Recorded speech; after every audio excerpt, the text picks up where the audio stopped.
This is the Authentic Sex Podcast, real-life conversations about sex, pleasure and relationships. I'm your host, Juliet Allen.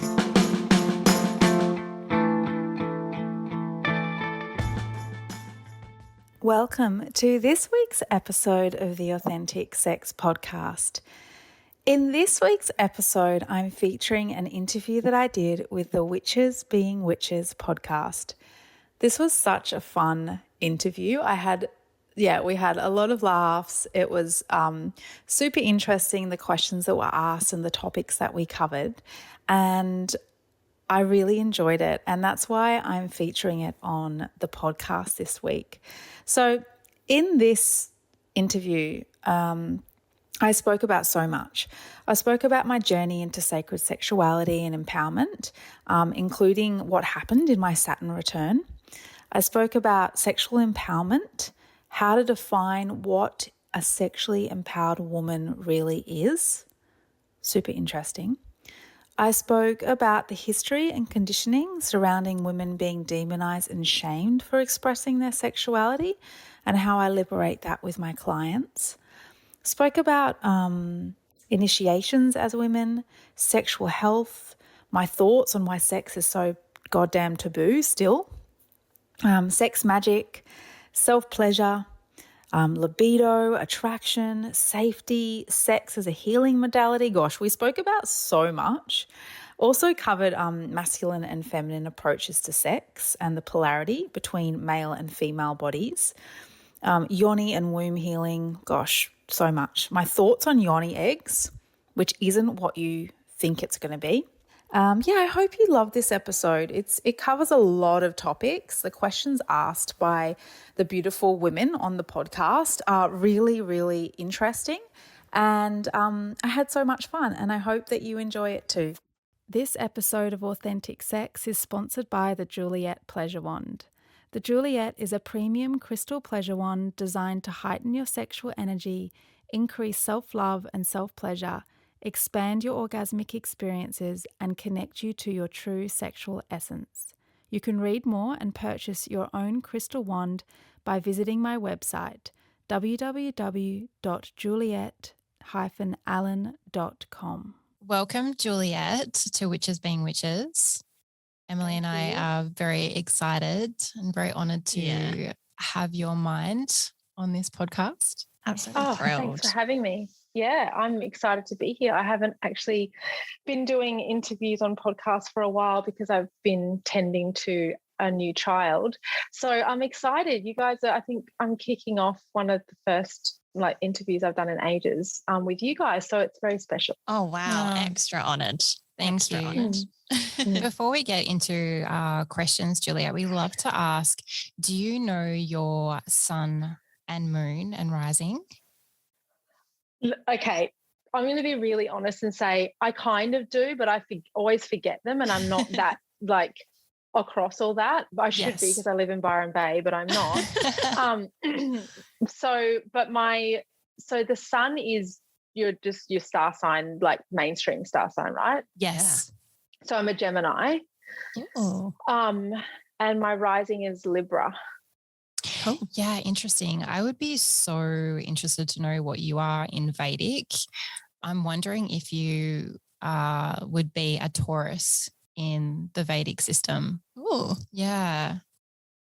But how do I find out?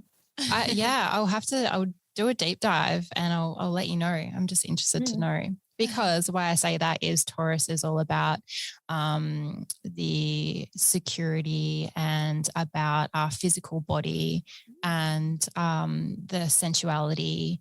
I'm just interested to know. Yeah, I'm interested to know too. Yeah, and so do you know your human design? Yeah, I'm a manifesting generator. Awesome. Yeah, amazing. And what's the number thing? I forget what the number is I am. But I'm like the celebrity number. Apparently the lady was like, this is what all the celebrities have. And Nick, we were doing like a couples reading together, and he was like, of course, that'd be right. Like, you've got the celebrity numbers. But yeah, I actually find human design really interesting. Yeah. So I'm glad you asked that. Amazing. And we would love to know, Juliet, how have you navigated to get where you are today as a global leading sexologist? Yeah.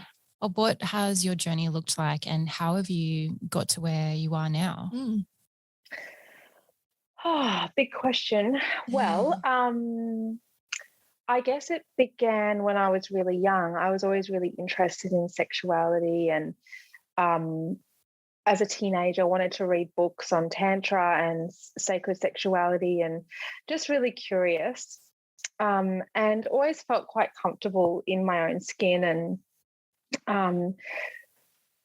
it wasn't necessarily sexually active at a young age, but when I did become sexually active, always curious to explore new things, and always that friend in the friendship circle who people came to and wanted to spill all their secrets and, ask advice from me. So I think naturally I just was always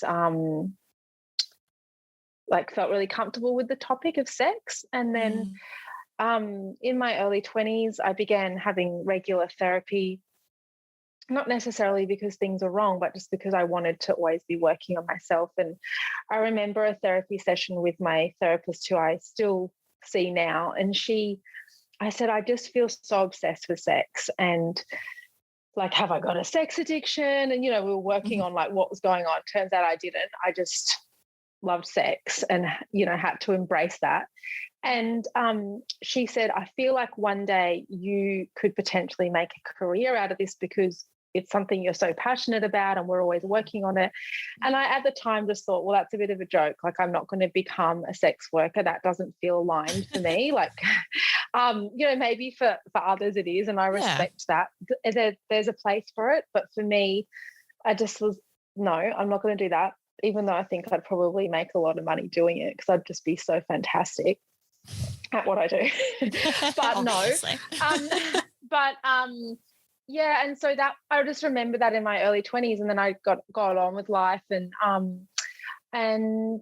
then fast forward, decided to study sexology as a postgrad topic, and was over the moon that I could study sex. And and that's when I really found my calling. I just was oh my God, I found what I want to do in life. And I was 30 at the time, 29. So it felt late in life. You know how we're always encouraged at a young age to be finding what we want to do. My daughter's 16 now, and she's like, Mom, I still don't know what I want to do. I'm like, babe, you don't need to stress over this. You've got some time. So you got time. And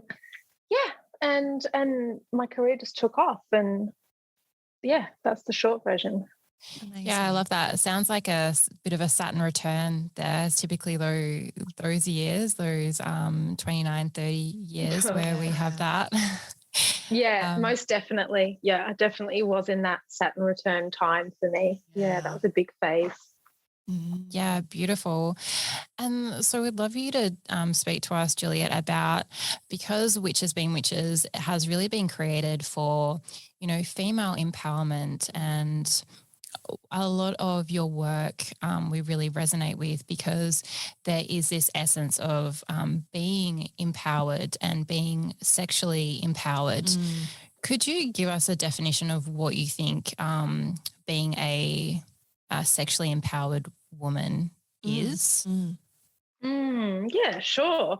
I'll give you my definition just off the top of my head. I don't have anything prepared for that, but I feel what a sexually empowered woman is a woman who has embraced her sexuality, which is always ever changing and evolving, and who feels liberated and free in that energy in her body and in that expression of herself, and who is open to exploring and always curious, and curious to learn about herself primarily, because that's the first relationship that we need to master, is with ourselves. And so a sexually empowered woman is a woman who's always working on herself and working on feeling free in her sexual energy, and experiences lots of pleasure because of that and shares that with the world in her own unique way. Yeah, amazing. I love that definition. I think historically women have really been demonized for being sexual beings. And it's really, it's so different to hear you speaking about sexually empowered women, because that's not what we kind of grow up to learn, I think, which is awful. Yeah. I think the empowerment is taken out of us as sexual women, but it's something so natural. Yeah. Yeah, you know, the word slut's thrown around a lot as a derogatory term, especially in high school. Yep. You know, yeah, you're a slut, you're a whore, you're this, or you know, she gave a blowjob to that guy, she's a fucking slut. You know, all that type of gross stuff. And so we get shamed at a young age for just wanting to explore in that way, which is a natural thing to do. And yeah, it starts really young, even when we're kids or babies and we touch our genitals and our parents or our carer, you know, slaps our hand away and is like, don't touch, like, you don't do that.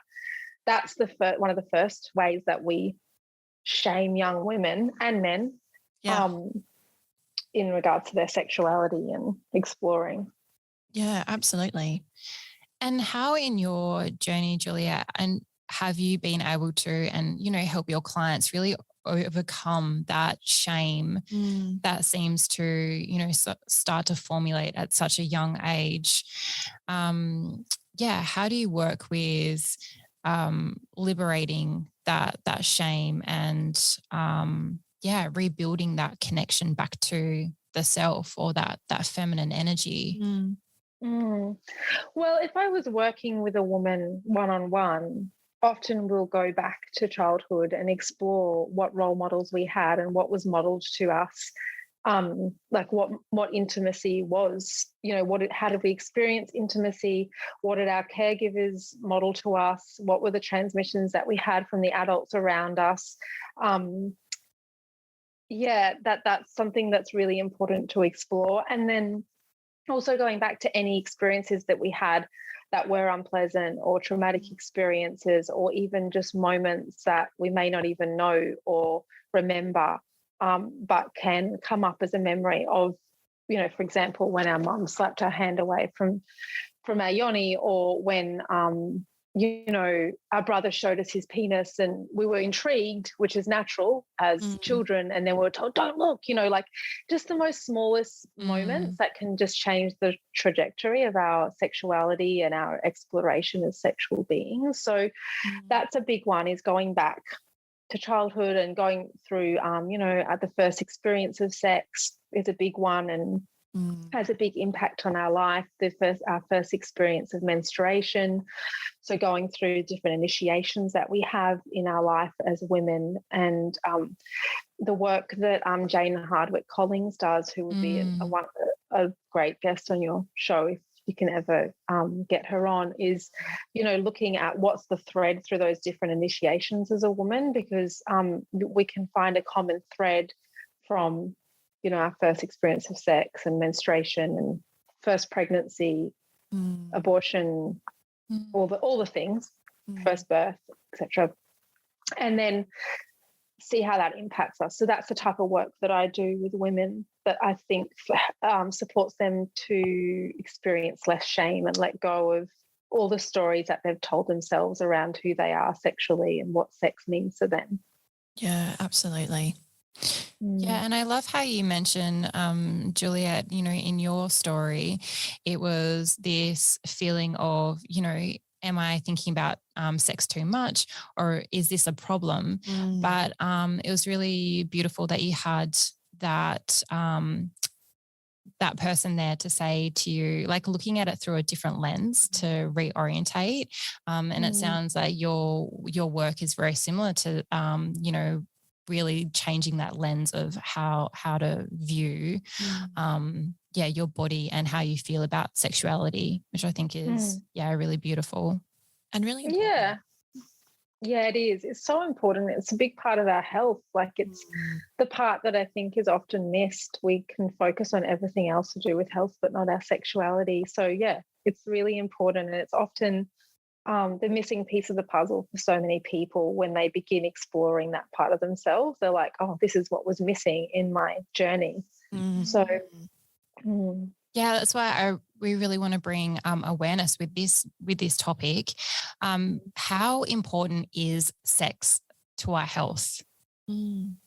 Oh, I believe it's really important. I think our sexual energy is our life force energy, and we're born with it, and it doesn't go away. It may feel like it's gone away for some people, like when our libido is lower, or perhaps through a difficult stage in life, or even after giving birth to a baby, when we're sleep deprived, it can disappear, but it's always there, and it's part of our vitality and our energy. And they say like the sign of good health in a man is to wake up with an erection every morning. Like that is actually a really good sign that a man's healthy and has a good vitality. And the same is with women is like when we wake up, I feel like a woman who's in optimum health wakes up feeling alive in her sexual energy. It doesn't necessarily mean we wake up just wanting to like get to it and have sex every morning. That's not the case. That's unrealistic. There may be times in our lives where we do feel like that, but that's unrealistic. But it's like a sense of aliveness and vitality in our body that our sexual energy gives us. So it's really really important.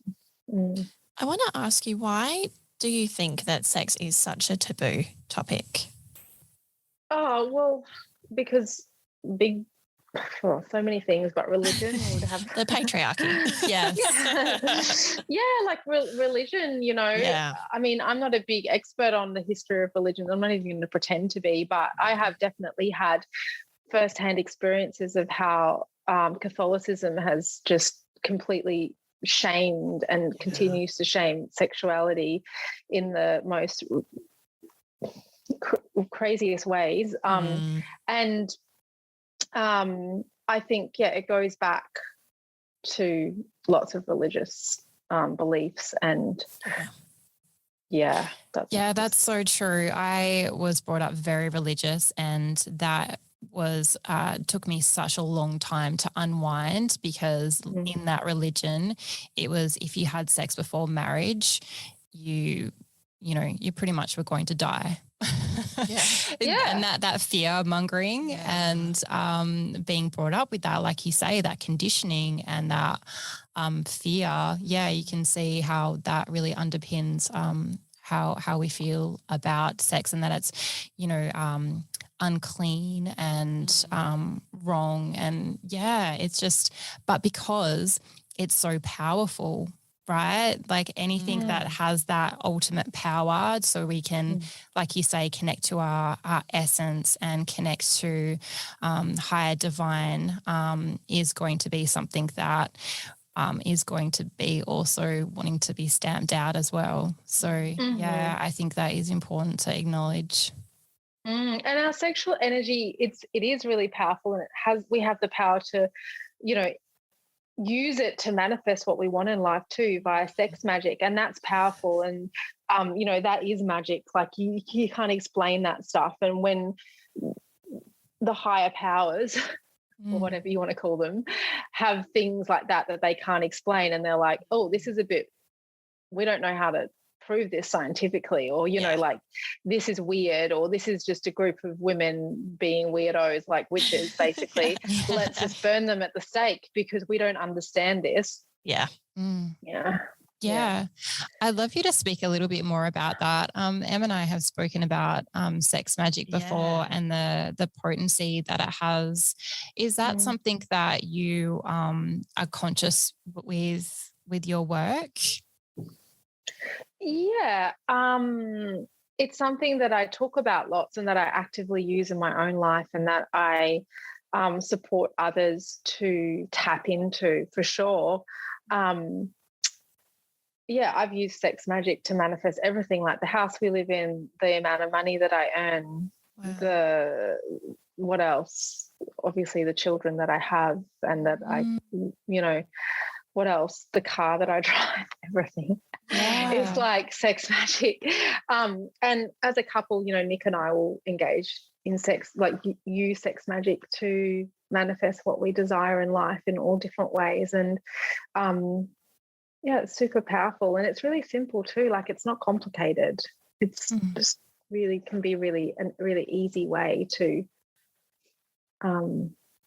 not just make love with ourselves or another, but also like have an intention behind it and a purpose behind it.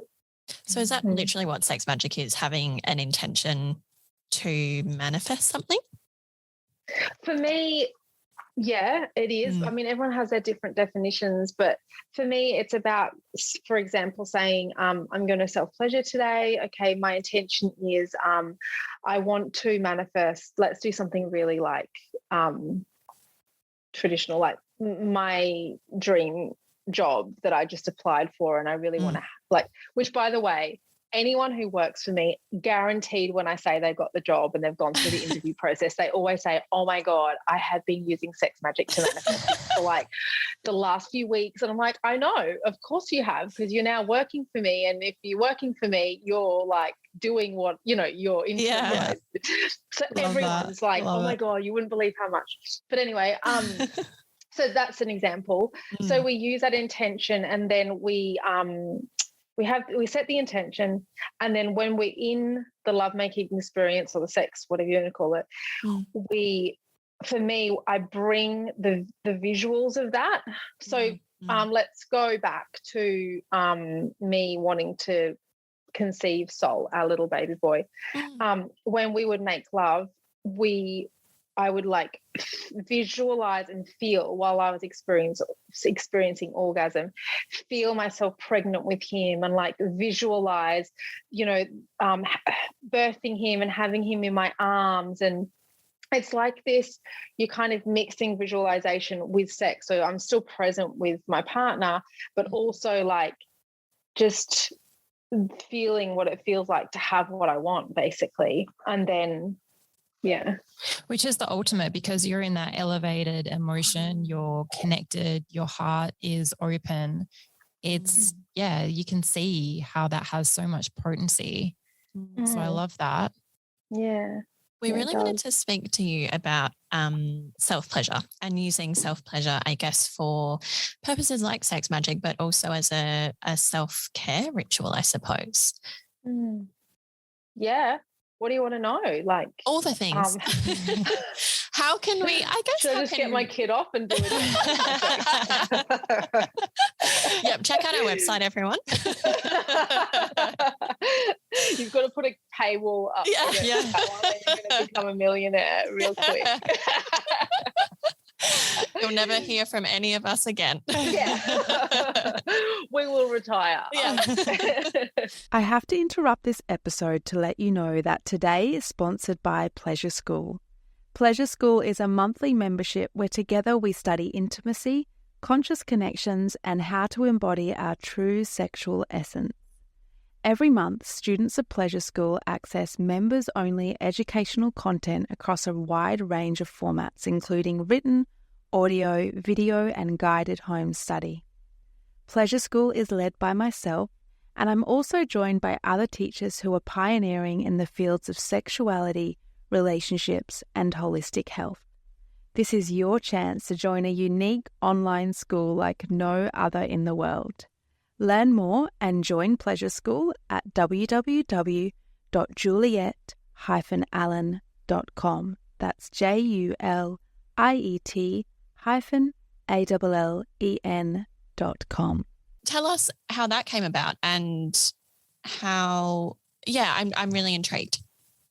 Well, I've always enjoyed self-pleasuring. It's been something that I've loved exploring from a really young age. I started when I was really young. I didn't know that it was self-pleasuring or masturbation. I just was doing it. And then, I learned about how important it is to explore our bodies in that way and explore ourselves as a woman in that way, and how much value that can add then to relating with others, having that understanding of ourselves. And so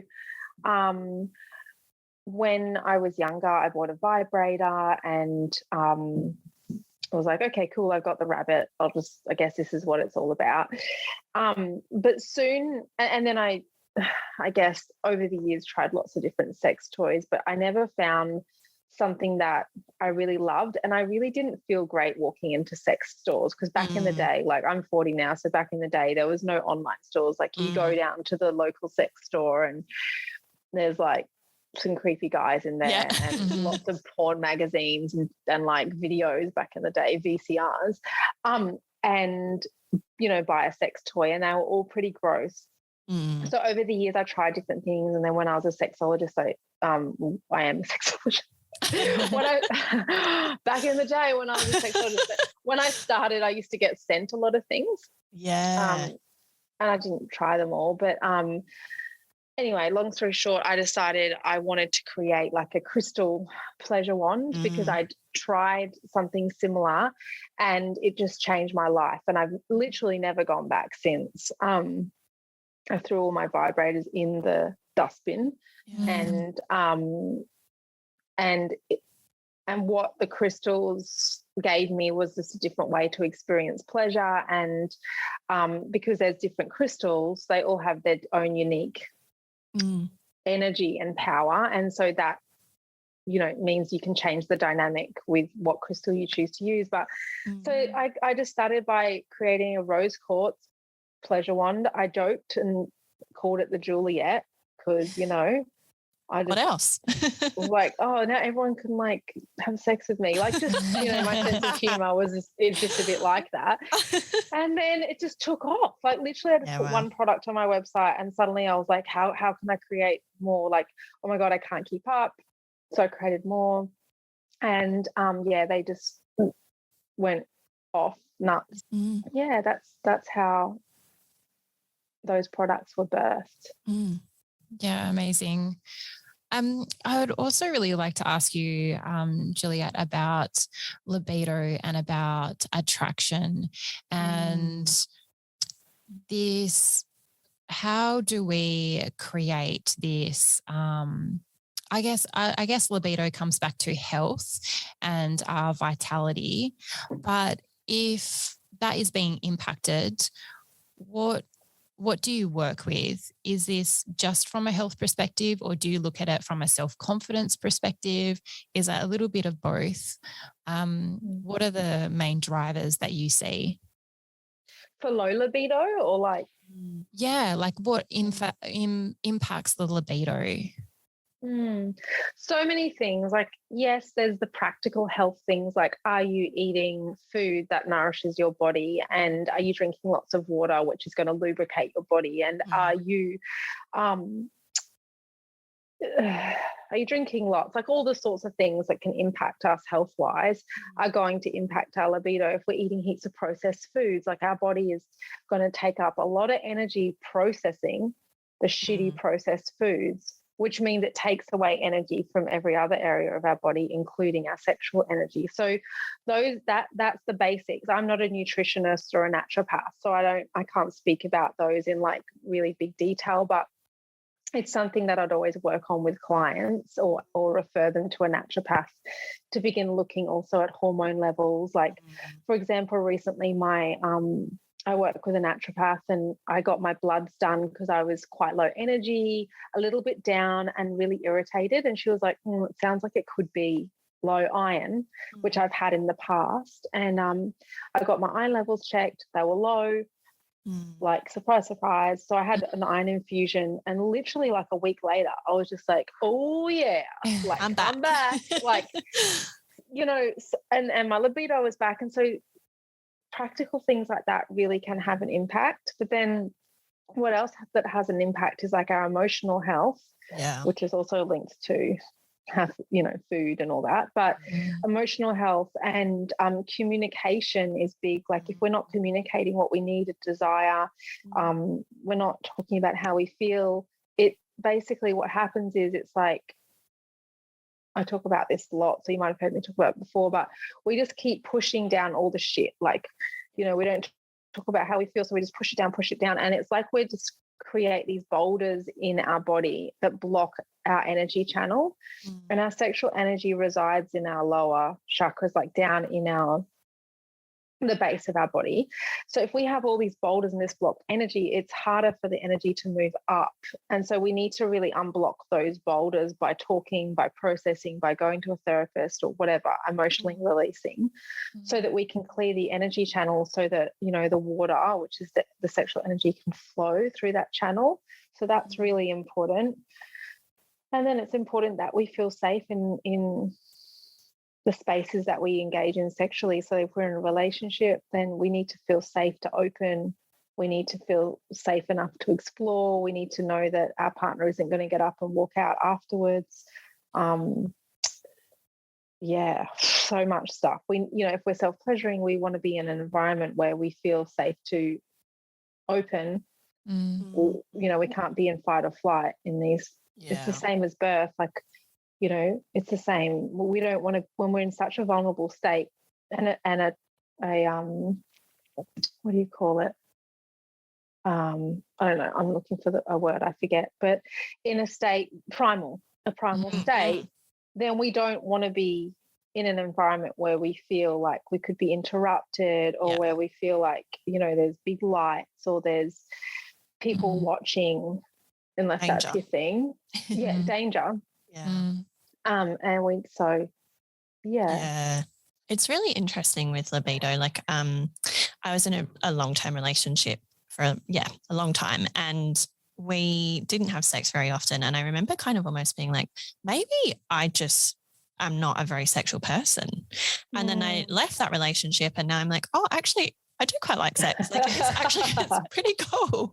And it makes sense. Like, our communication was not a strong point, and very often I didn't feel safe and secure. And so it makes sense that I didn't want to have sex with my partner. Yeah, completely makes sense. I think that's really good that you've brought that up, because a lot of people can feel like they start questioning themselves in relationships. Like, oh, maybe I don't need sex.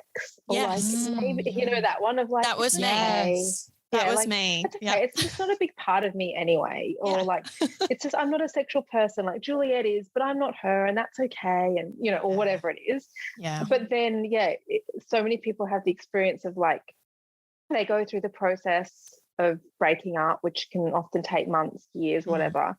And they step out, and then they come out of the fogginess, and they're like, oh my God, I am so turned on. Yeah. Oh my God, I am a sexual woman after all. Yeah. Yeah. Absolutely. I see a lot of that in my clients as well, because I am a naturopath, and a lot of my clients come in. Yeah. And there we go. And like you said, there are so many factors, and even like hormonal contraceptives, you know, having those hormones and not ovulating obviously is going to impact sex drive too. But yeah, a lot of my clients come in and they feel so upset, and I think they feel so ashamed, and they blame themselves, and there's so many factors involved.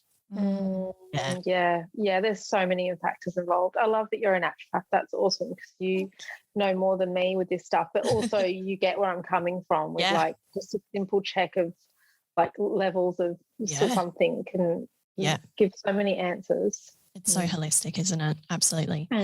We wanted to talk to you as well about sex as a healing modality, which I know is something that you talk about. How can sex be used therapeutically, I guess? A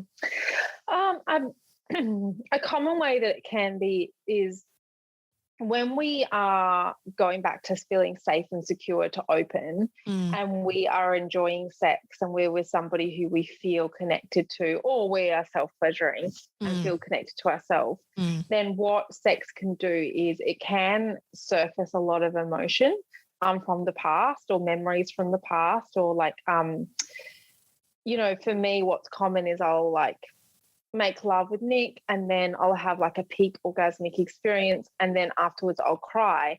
That doesn't always happen, but it's like it just releases all this energy, and then something will come up for me, and I'll be like, oh, like it'll just feel like an emotional release. which happens to a lot of people, but they don't know what's happening. So then if they don't know it's okay to cry, they're just like, oh my God, I'm crying. This isn't what's supposed to happen. This isn't, this is not what the movies tell me or the porn does. Like no one cries, but that's really healing for me. And I know it's healing for a lot of people, is feeling okay to like let the tears flow or the anger flow. Like,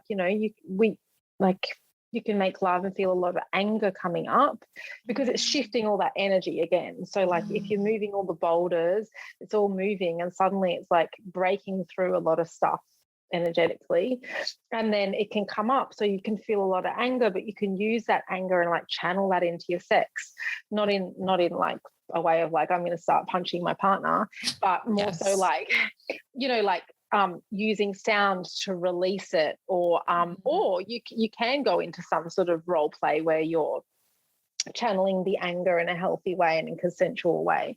Like there's so many ways that we can use it to heal us from blocked emotion and past experiences, or I really love that. I've actually never thought about it as like kind of like a bodywork process. Oh yeah that's actually great. I've never thought of saying it, but it is. It's like bodywork. It's like it's like fun, sexy bodywork. Yeah, that's the funnest type of body work. Turns out I actually do like exercise. It's actually really sexercise. The bonus is if you have a partner who is attuned to like energy and is really like Nick's a body worker. He doesn't actively work as that anymore. He used to, but he now works more as a coach. But he's really good with like stuff that I'm not good at, like, moving energy at the throat chakra and all those types of things. So if you can incorporate that into sex and be aware of that, then that definitely adds a different dynamic to sex. How can you involve your partner like that? How can you both kind of be on board with, I guess, bringing in that element of body work to sex?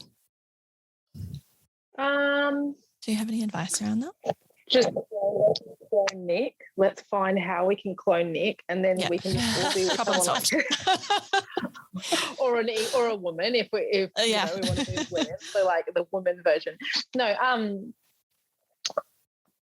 well, I think it's about attracting a partner that is into the same things as us. Like ideally, if we're single, thinking about what qualities do we want them to have, what values do they have, what are they interested in, what are they curious about, what are they open to.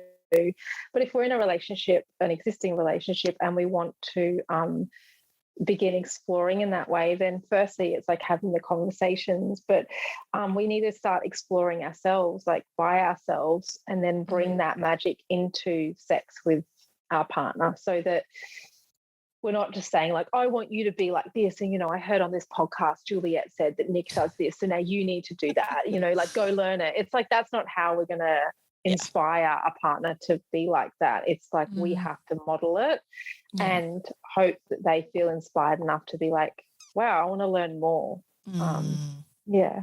Yeah, I reckon. I really love that. And do you think this ties into Tantra, Juliet? Because you're also a tantric practitioner. Does that, I guess, embodiment come from your tantric teachings, would you say? Yeah, definitely. Yeah. This isn't sexology. Like, if you went to uni tomorrow and did a master's in sexology, you will not learn any of this. You will learn the science of sex. You can focus on like sexual trauma, or you can focus on, I don't know, like sex education or working with pedophiles, whatever, like something a bit less holistic and sexy. But Tantra is where the magic happens, and most of this is tantric teachings that I've kind of fused both in how I teach and support people, because Tantra is all about the embodiment of our emotions. And like if you go to any Tantra training or Tantra retreat, you're going to spend half the time just working through your stuff that gets in the way of you experiencing orgasmic pleasure and energy and connection. So, yeah. Can you explain what Tantra is? Because I keep thinking that I've never really experienced Tantra, but then with what you just said about kind of exploring, I guess, like those sides of you, like your limiting beliefs or your stories, like I guess I have done work on that, but I've never potentially realized that that was Tantra. Yeah. So there's so many different definitions of Tantra. So I'm going to say mine. Then there could be someone listening who's like, no way, like, you know, I was in India and they said this and blah, blah. So my experience of it, and this is what I've always said, it's not really what you think I'm going to say, but it's like choosing with awareness what brings joy to our life primarily. So it's not just about sex. People think like, oh, you're a tantric practitioner, so you're just having orgies all the time, or you're just sitting in like some funny position with your partner all day eye gazing, and it's like, no. What it is choosing joy for my life in all areas of my life, which in turn have an impact on my sex life. So it comes back to that holistic approach to everything. But Tantra is, I guess it's one of those, like it's a modality. I don't know what you call it, modality, but what it teaches is that sex is not separate from us. Our sexuality is just as important as anything else in our life, unlike other religions who marginalize it, shame it, and tell us we're wrong for embracing it. It's like it's not a religion, but some would say it is, but it isn't, I don't think. It's like the only what am I saying? It's like they don't marginalize sex. It is us. Our sexuality is us. It's part of us. And yeah, it's all about embracing our emotion and releasing our emotion and connecting in a deeper way than just, you know, rubbing genitals together. It's like anyone who's spent time in tantric communities or spent time exploring Tantra in general is, I feel, in experience, is a lot more present in everyday life, is present in when they interact with others. A tantric man or woman, if you make love to them, mostly, like in general, it's going to be a very connected experience at the heart, rather than just like bend over, I'll fuck you and leave. It's like, yeah, there's more communication, there's a depth there. And, you know, I was chatting to someone the other day actually on my podcast about this. There's like pros and cons also of a tantric lover, but the pros are you're going to have, in general, very like connected, deep intimacy with somebody.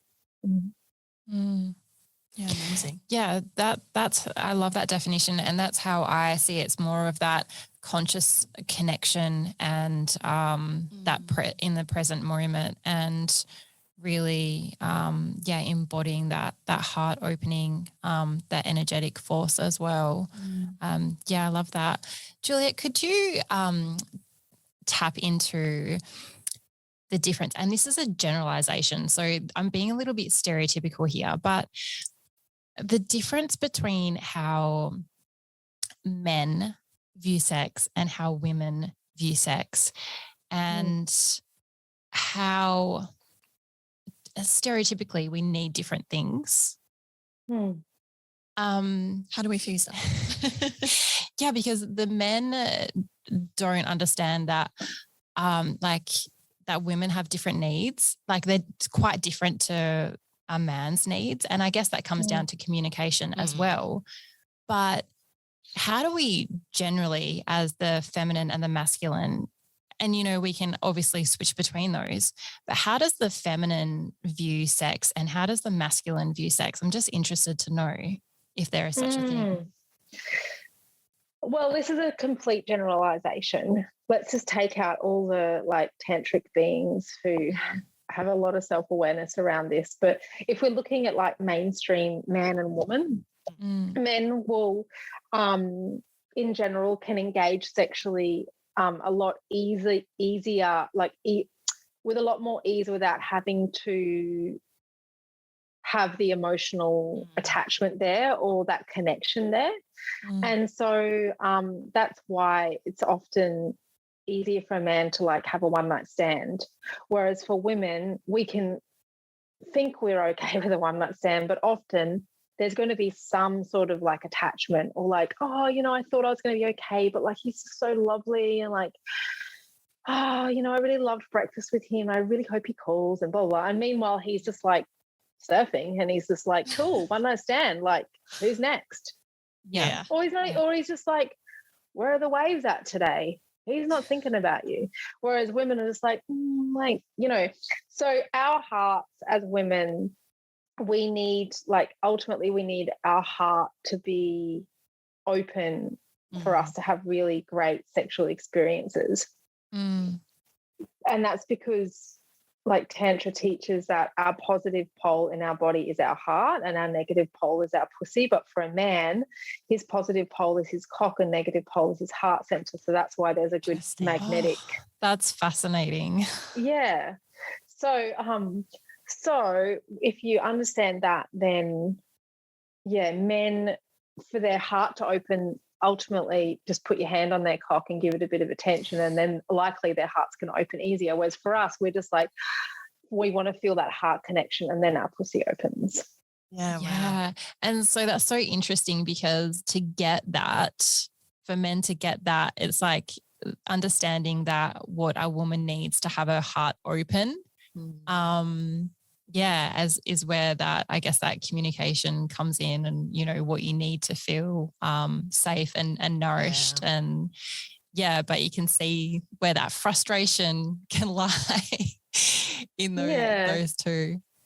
And it's up to us as women to communicate what we need with men. So like, well, they don't know. They really genuinely don't know, and they're doing the best possible. Like, if they're a good man, they want us to feel happy. They want us to, you know, all the things, but neither men or women are taught how to communicate or communicate what we want. So it's up to us to say what we need. Like, you know, when I first met Nick, I said to him, like, when we have sex, I don't want to have sex with you if you're going to rush off to work afterwards, if you're going to race to the shower by yourself. If I was like, what I need to be able to open to you is I need to know that you have time afterwards to be with me, to cuddle me, to have a shower together, to like maybe have some food together.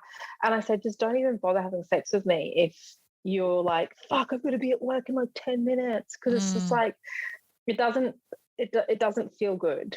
It's like, I've been there, done that, and had those experiences, and it just activates my abandonment wound, which I'm very aware of. So like, we need to, that's an example of communicating what we need. Otherwise, our lover doesn't know.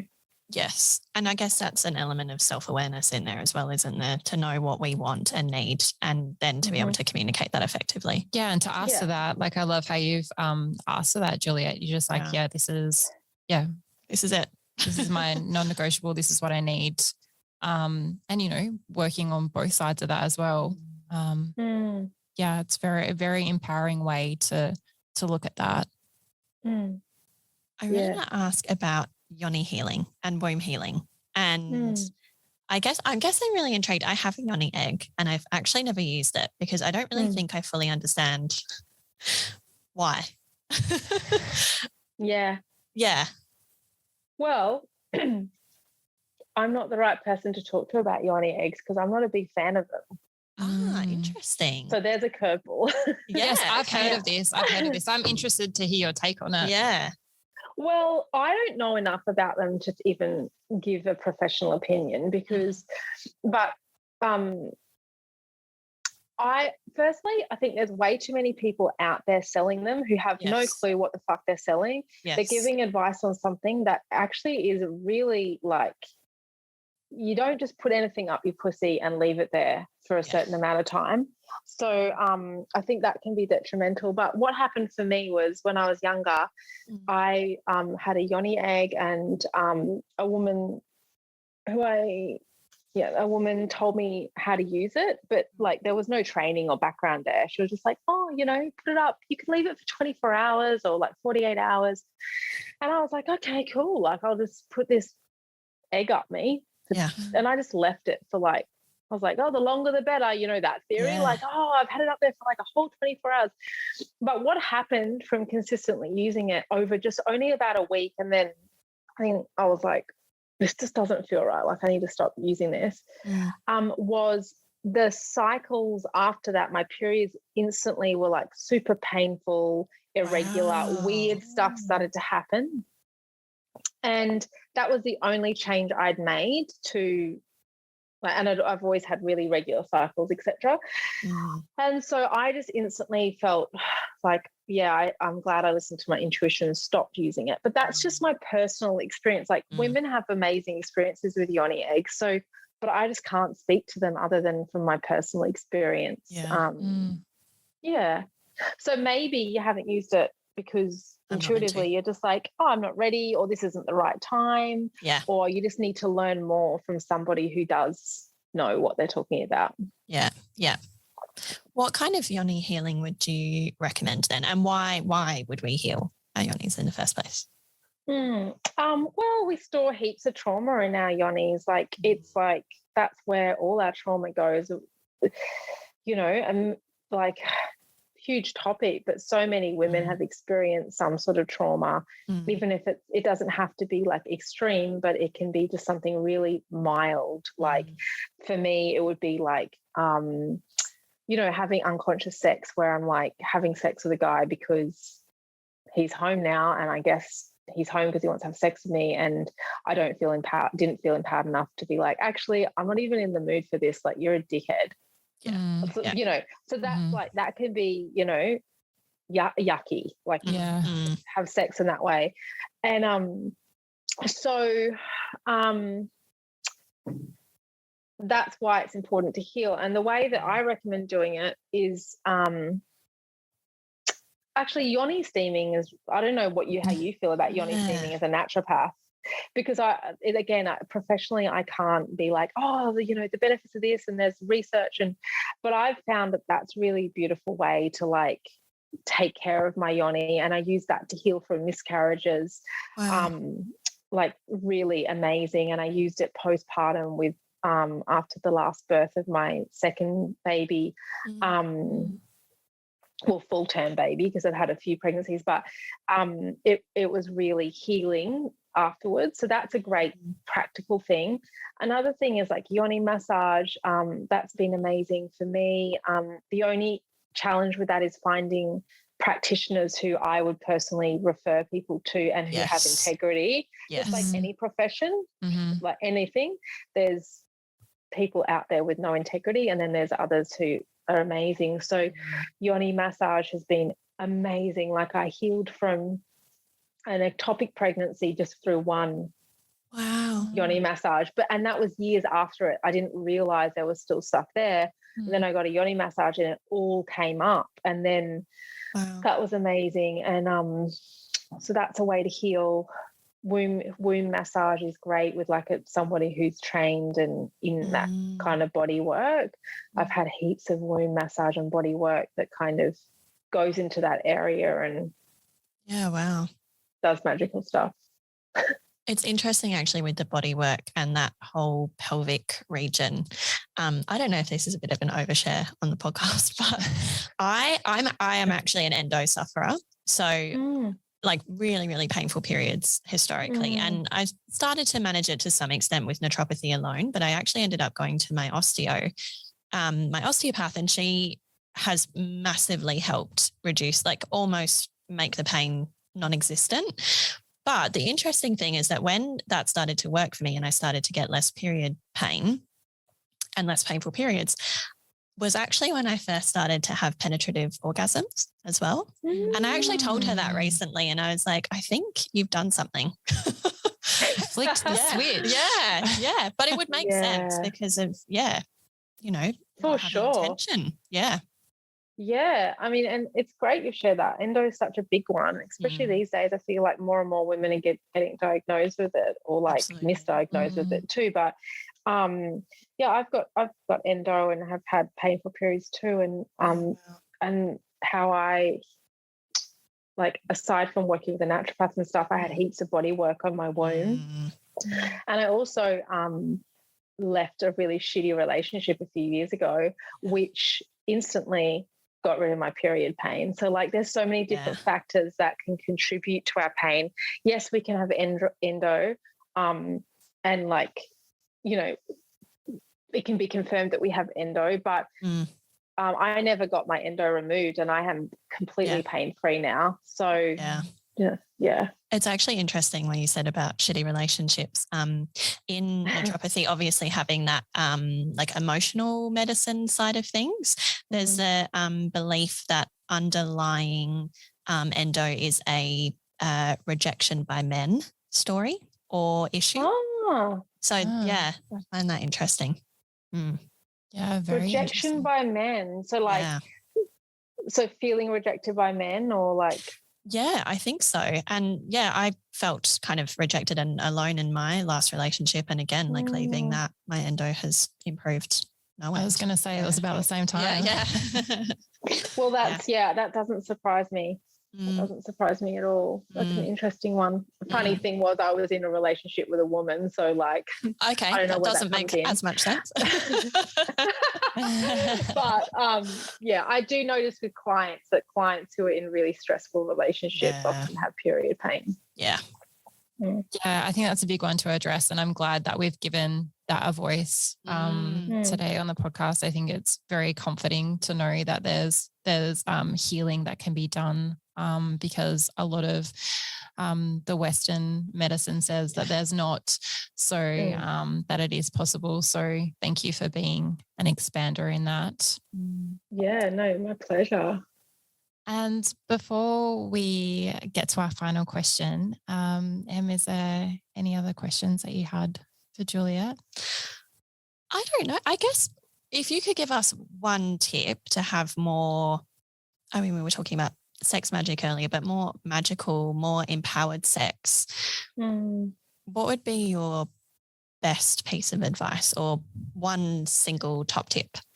Oh gosh, if you can pick. So much. That's a really presence, hard one. like really deep presence. Learning how to be more present is really important. I think if like two or more people can come together and be like deeply present with each other, then magic will unfold no matter what. Communication is just so important. Curiosity and like working on our stuff that holds us back from exploring perhaps taboo things or like fantasies. I mean, I could speak for days about this, but there's a few things. Yeah, love it. Thank you. Thank you. You're welcome. And we would love to hear, this is our final question. What does health is the new wealth mean to you?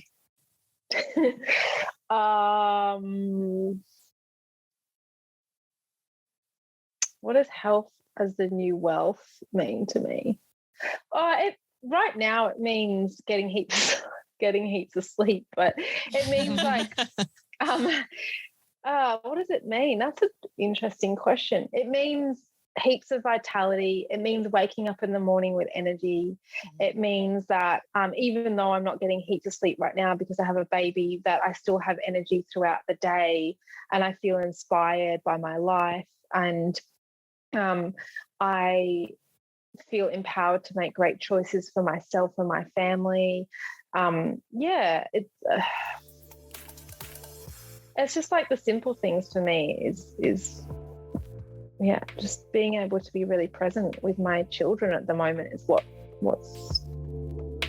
brings a lot of happiness to me. And I don't know whether that really answers it properly. No, that's beautiful. We love that. Thank you so much, Juliet. It has been such a pleasure to speak to you. You're welcome. It's been a great conversation. Really enjoyed it. Yeah. Thank you, Juliet. Thank you. Thank you for listening to this episode of the Authentic Sex Podcast. If you love the show, please hit follow wherever you are listening and leave me a review. And if you really, really, really loved it, please share the podcast with your friends, family, and social media followers. Doing this together as a community, we can make an impact and support the world to feel more sexually empowered and free, and just get the word out about these free resources. If you'd like to join me for daily updates and inspiration, you can find me on Instagram, which is at Juliet, Juliet _Allen, ALLEN. And you can also head on over to my website to join any of my offerings, Pleasure School, the Intimacy Blueprint, and you can also treat yourself to the Juliet Pleasure Wand at www.juliet, Juliet, -allen, ALLEN.com.